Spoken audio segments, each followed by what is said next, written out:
Well, Miguel Iturrate back here on the CRP and the Cage Rage podcast is going to go to one of our tried and true subjects, and that's right, I'm going to talk about heavyweight boxing. Man, you know, the last couple of weeks, last couple of months in the heavyweight division have been like a kick in the head. You know what I mean? Over the last few years, you know, basically since Tyson Fury initiated this kind of modern era after Vladimir Klitschko, after he beat Klitschko, you know, we've sort of been waiting and saying, hey, you know, it's a new page in the heavyweight division. There's a lot of fights that we actually want to see, and that, you know, and fighters are fighting each other. You know, in December, we had Tyson Fury fight Deontay Wilder, and that was seen, you know, as kind of a breakthrough fight in terms of, you know, Joshua's still jockeying for position. I can understand Joshua's position, you know. He's in England. He's on top of the world. But there's this specter of the United States sitting there, and the U.S. is the bigger market, right? So if he can come over here and break through on that market, and I can see a promoter wanting to say, hey, look, you know, let's take a fight or two and feel this out. But, you know, Fury and Wilder already got into it. They were deep into negotiations for the rematches, and, you know, they're not going to happen. Now, this is what we got, and I did some brief odd reviews on this, but this is really just not even cool. Not even cool to have to go through this stuff. So, anyway, the calendar shakes itself out this way. First, we're going to go through the top three heavyweights, and then we'll go into some more of the division. But the top three guys, Wilder, Joshua, and Fury. First up, May 18th, the Barclays Center in Brooklyn. We got Deontay Wilder back. And Wilder's, you know, been in Brooklyn before. Barclays Center is a tried and true place for the PBC, so we're in a situation where, you know, it's a great venue in New York. Barclays Center, kind of a new mecca for boxing kind of stuff. So they're giving it a good spot. Wilder taking on Dominic Breazeale.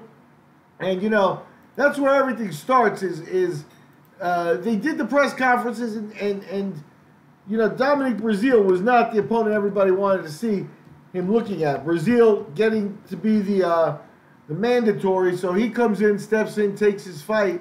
They've been talking about Breazeale fighting Wilder for a while. They've both been under the PBC flag, so it's a situation there where, you know, they were certainly bound to meet. You know, we have not seen. Breazeale basically took all of 2018 off. He fought Eric Molina at the Barclays Center in November of 2017, and then came back on December 12th against Carlos Negron in, you know, a fight that got put together there at the last end. Negron, not really one of the top, you know, prospects out there and stuff, and he got through, stopped him in 9. So Breazeale heads into his world title fight, second world title fight for him. It's in 20-1 overall, 18 KOs. He's tall, you know, he's going to be about 6'6", 6'7", looking at Deontay Wilder in the eye. You know, we saw that at the press conferences. So the reason I bring all that up is, you know, Wilder's getting a lot of criticism for taking this fight, or, you know, for wanting to fight Breazeale or whatever. They've got a little unfinished business. They've been on the cards together. There's been some angst between the two camps, and you know, we'll see how much that goes. Wilder seems to need that nowadays, that anger to be, to you know, to motivate himself for the fight. And he was talking about wanting to, you know, destroy and this and that, and you know, I'm not sure I like Deontay Wilder's rhetoric around this fight. Yeah, here's the other part is start to hear it from him. He turned down a huge contract, right, from the Zone to stay on Showtime, so the fight's going to be on Showtime with Breazeale. And, you know, a lot of people think he did the right thing, and not just because of loyalty and stuff like that. Now, Wilder was talking loyalty, and, you know, instead of, if he had signed with ESPN or the Zone or one of these other companies, then very well we might have gotten one of the other big fights. With the Zone, you might have gotten Joshua first. The Wilder fight versus Joshua is still the biggest fight out there, and the Zone was definitely going for that.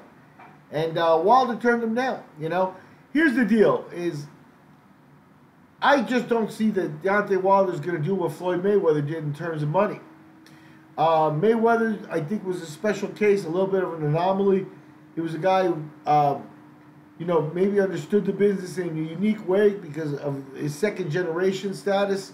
He fell in with the right people. But here's the deal, is every example we've got of a guy that makes $1 million, the next people down the pike trying the same thing very rarely make the same amount, So, I mean, I just don't think, putting Wilder against average guys and guys like this, and then, every once in a while lining him up for a big pay-per-view fight is going to monetize him as best possible. I don't know. The deal with the Zone, I don't know if I'd sign with the Zone either. So, the Zone has been throwing around a lot of contracts, a lot of big money. They've been heart's in the right place trying to make fights. But, there is that, you read the names of their execs and stuff, and there's no recognizable people. There's no one who's been in the business before. So, yeah, they're going to be in there, trying a new style of business in a business where, people like to do things their own way, right? Anyway, the reason you start with Wilder and Breazeale in May 18th, and the reason to start off with that is first on the calendar. Right now, oddly enough, when you get to the sports books and the odds, Wilder and Breazeale is the fight that's going to be the closest in terms of odds. Wilder's a minus 650 favorite with Breazeale at plus 475. Over under 9.5 with the over plus 135 and the under at minus 165 real fast. So, what does that tell you? Wilder, it still tells me that some people are not sold on Wilder. Wilder, I guess, at the end of the day, has a win over Fury, right? And who knows how that fight would have gone with Wilder and Fury 2. Where would it be and who would be the favorite heading into that fight? But for Breazeale, he's going to be a big favorite. And he's been a favorite on this ilk for a long time. Now, as we go down the card, it's going to speak towards the superiority of Anthony Joshua. And then when we get to Tyson Fury's fight, it's going to speak to the inferiority of his opponent. So that's the direction this is heading. So after the May 18th fight, you've got June 1st, Madison Square Garden. And that's Anthony Joshua coming to New York. And he's taking on Jarrell Miller. New York has Joshua at minus 1,200 for this fight. Jarrell Miller plus 775. Miller, I guess, didn't do a terrific job convincing people, with all the BS talk and rapping and stuff like that in the press conferences. At the end of the day, people think Joshua is getting his ring debut in the United States in against the guy at plus 775, I don't know. This one could look a little bit like Breazeale and Wilder. I mean, Joshua's fought probably guys that big in some point in his career, amateurs or anything. But that big, that move with, the athleticism of Jarrell Miller, not that he's, a super athlete, but in terms of a big guy with good moves, good athleticism, he's a guy who could maybe present something Joshua hasn't seen before. So I don't know that these odds aren't a little wide at minus 1,200, but it also speaks to Joshua's reputation and also the British vote, the British public, as far as the way they come in for a fight and behind to back their fighters.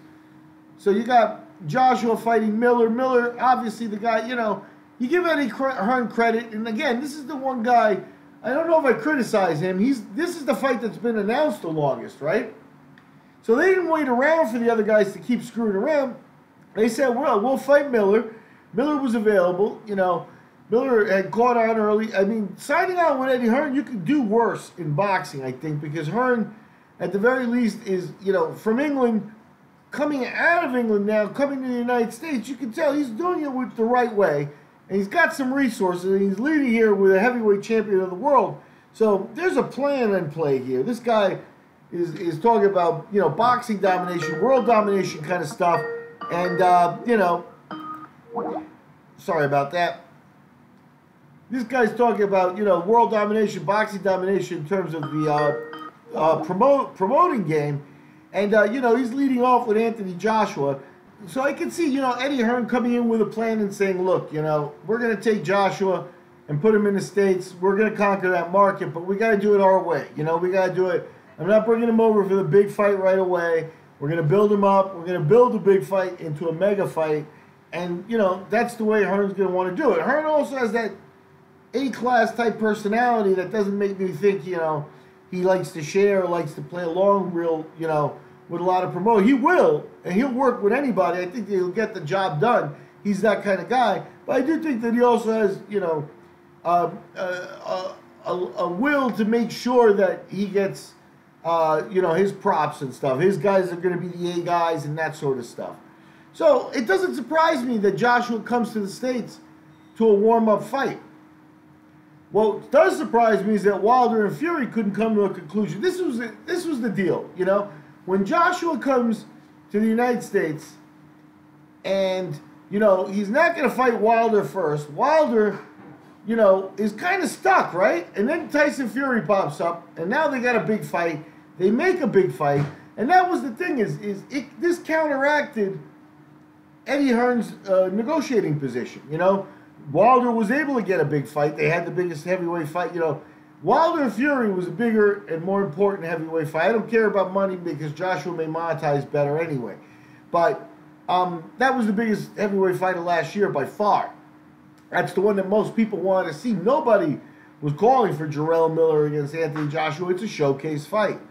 You got to give Hearn his respect for doing it his way and wanting to do it that way, but it isn't the way that a lot of people wanted him to debut. Now, Fury went ahead and pulled himself out of the Joshua rematch. Out of the Wilder rematch by signing with ESPN.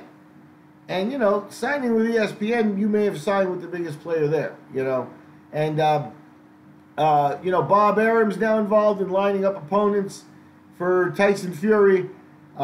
This last weekend, we saw Kubrat Pulev fighting under the top-ranked flag in California. Pulev making his American debut. You know, we may see Pulev line up for a fight with Fury down the line, or you know, we'll see what else he comes up with on the roster here. Because ESPN and Bob Arum, they're light on heavyweights in terms of roster, right? So you knew that if they got Wilder and if they got Fury on board, they needed Wilder, I thought, you know, to give him an opponent, right? So when they start to clear away from there, and then I'm getting to what they came up with, because this is downright embarrassing. This is, you know, one of the worst things. And the thing is with the way Fury talks, they're going to count on Fury to take it away, man. Your opponent is Tom Schwarz. Go talk it up like he's freaking, you know, channeling Joe Louis, and, you know, sell the fight. And that's what it is. Thomas and Mack Center, June 15th. Germany's Tom Schwarz is coming over to take on Tyson Fury. It's embarrassing. Schwarz is undefeated. Fury, minus 5,000 favorite. Schwarz, plus 2,000. So even with the undefeated record, nobody's giving him much of a chance. You know, we follow this stuff. This is what we do, right? You know, I didn't know Tom Schwarz. You have to go look this guy up, and that says something. It doesn't say good things. And then when you look him up and you're like, man, there's still nothing there that tells me, let's get this guy to Vegas. Let's give this guy a showcase for Tyson, you know, a chance against Fury. And that's what it is. He doesn't have any chance against Tyson Fury. The odds tell you that. Minus 5,000 means you got to bet $5,000 to win 100 on Tyson Fury. So nobody's giving Tom Schwarz a chance. Schwarz, it's kind of, you know, it reminds me of when David Haye made his comeback, and he fought like Mark DeMori and then Arnold Gurjaj. And these were guys with gaudy records on the local scenes and stuff. And, you know, he made short work of them. And that's, I think, what should happen here. Schwarz looks to be like he's from that level of boxing, even though the German scene can be a little bit more advanced than that and stuff, you know. Like, I'll ask you, could Tom Schwarz even beat Christian Hammer? You know, because Christian Hammer, at the very least, and he comes from Germany, and we've seen him fight contenders. We know what Christian Hammer brings. He's coming off, you know, we last saw him, he lost to Luis Ortiz. Before that, he extended Ortiz a distance. He has extended Alexander Povetkin a distance in losses. he's fought Tyson Fury and had to retire at after 8 rounds. But, you know, would a Tyson Fury rematch with Christian Hammer have been more compelling or more of closer at the books, you know? $5,000 to make $100 on Fury, you can't even bet that. So, I don't know. I don't know what we do with that fight. Tom Schwarz is the guy that's going to be the laughingstock from now till whenever. No help in the fight. Schwarz looks good. It's not like everybody's going to say, oh, look, you know, they found a diamond in the rough. Because, you know, that rarely happens. It's going to be more about whether Fury looked good, looked bad. And if Fury doesn't do a good number on this guy, you know, then he may be one of the odd guys out waiting around for opponents. Anyway, the bottom line is Wilder, Joshua, Fury, none of these guys are going to meet in 2019. That's really, really disappointing in terms of the heavyweight division. There was a lot of expectation that we would get some of the big fights that we've been thinking about, you know. Joshua's got to get, you know, Wilder or Fury at some point. And I think, you know, Hearn is disposed to that, but Hearn's not going to do it for cheap. He's going to make sure his guy gets paid. He's going to make sure that the other guys are that the other side is bringing and carrying along their end of things. So he's going to be his typical demanding, brash self. And, you know, I don't see them as easygoing. But of all of them, Breazeale, okay, you can understand Wilder falls back to the mandatory. Joshua, same thing. Miller, at the very least, a heavyweight who's been on the scene and doing the work to get noticed. An American Dillian White type of style, type of thinking behind him. You know, he's done the work fighting on the PBC stuff and getting some matches in. And, you know, Hearn signed him for the fight. And that's what we get is Joshua Miller. So those two, you know, despite that not being the fight we want, you can see it's business as usual there. The one that's kind of out of left field is this Tom Schwarz thing. Where, you know, well, what does Bob Arum have in the tank? I mean, could we have gotten Chris Arreola cleaned up for another one against that? You know, does anybody want to see that? You know, what happened to Andy Ruiz? Where are these guys? You know, Ruiz at some point, you know, there are people who think he beat Joseph Parker for the world title, you know? And I mean, that's a long time ago for Andy Ruiz. He could be 600 pounds by now as well. But, you know, any one of those guys at least was a resume and a guy with more tape and more video that you can see than this Tom Schwarz fella. You're not doing Schwarz any favors. You know, Schwarz probably picking up a good payday here. So, again, the fighter, you get the call. You can't say no, right? So I can't blame Tom Schwarz. But, you know, how you get to Tom Schwarz is what's unbelievable here in terms of the heavyweight division. The rest of the heavyweight division just looks like I said. We saw Kubrat Pulev fight this last weekend. You know, he took out Bogdan Dinu, but Dinu looking better than anybody thought he would.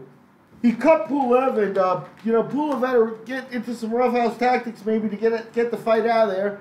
Eventually got the stoppage in the 7th.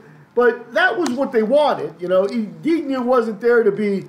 He was a plus 1,000 on that one. So, you know, nobody expected him to do well. He did well. Anybody who was in on the dog there was excited for half the fight, you know. At the end, they got what they wanted, a win for Pulev, and Pulev is the guy there.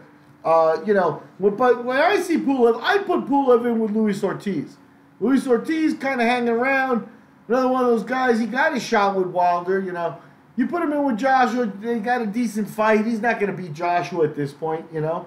So Luis Ortiz, let these guys hammer each other out, you know, and start getting some shakeup. All the champions, all the top guys are booked. So these other guys that are sitting there kind of unbooked are making a big mistake in my estimation, you know.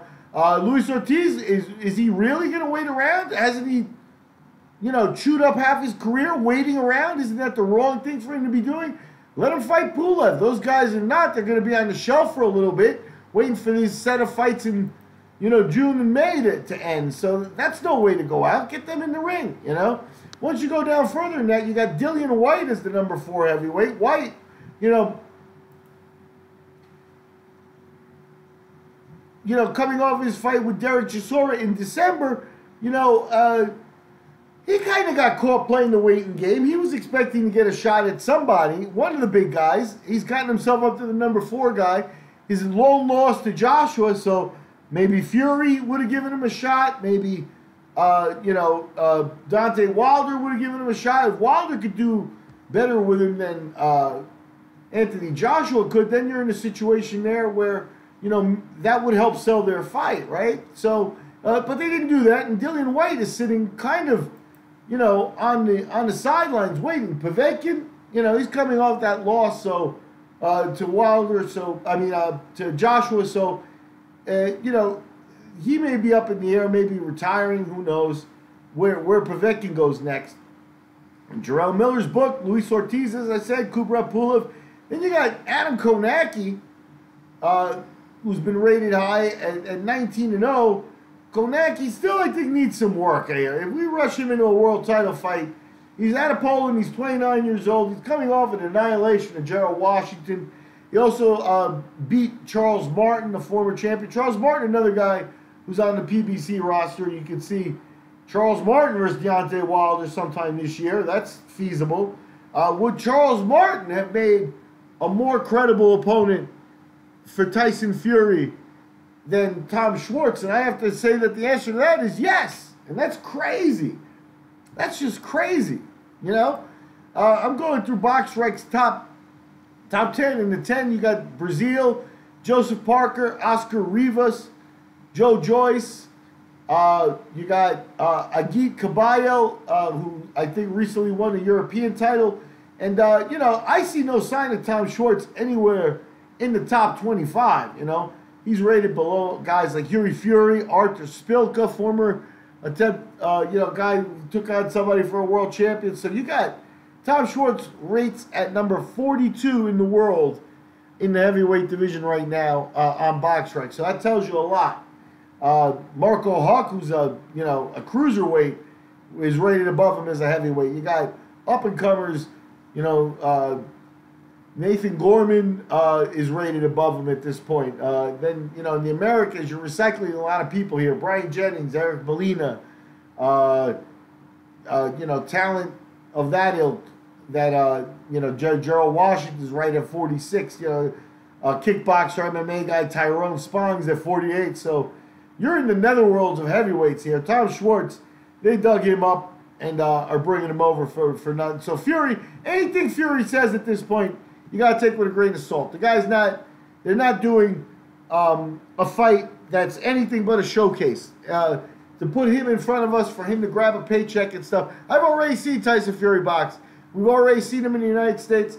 You know what? With Stephen Cunningham, it wasn't even all that impressive. So, bottom line is this guy needs to step up against the big guys. I don't need to see this average stuff, or below average stuff against the likes of Tom Schwarz. That's just not what, where Tyson Fury's at in his career. But again, with a 3-fight deal, they probably sold him on, hey, we'll get one in, and then we'll get another one in, and then maybe the big mega fight, and that's how you make your $100 million, 20, 20, 60, or however they want to do it. But whatever it is, the boxing public, the fans, the heavyweight fans are getting robbed. We're just in terrible shape in terms of what the heavyweights are giving us here. I'm Miguel Iturrate for the CRP. We want to just get into the landscape of the heavyweight division and see what's going on there. We went a little long here. It's about 25 minutes, but I'm going to cut it short. And we'll see what goes on in the next couple of weeks in the heavyweight division. We'll check in on the odds, and we'll check in on these fights throughout the entire build-up. At any rate, I'm Miguel Iturrate, and we'll be back soon. Talk to you later.